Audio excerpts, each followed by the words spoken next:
I've now returned to the place where I want to make my new stitches. The knit stitch is very easy.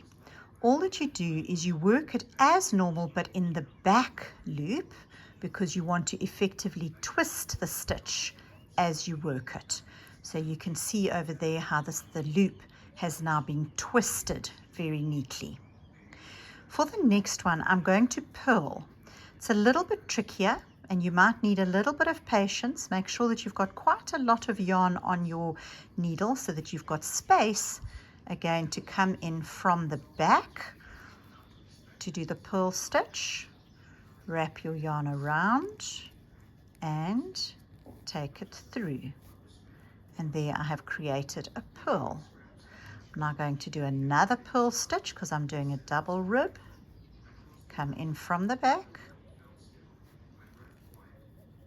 wrap my yarn and pull through. The last one is going to be easier because I'm going to do another knit stitch. So knitwise, again through the back loop.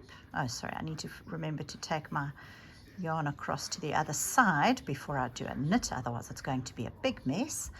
There we go. We now knit that way and I do the stitch on the next side. You can now see that I've effectively created a very neat edging with minimal fuss.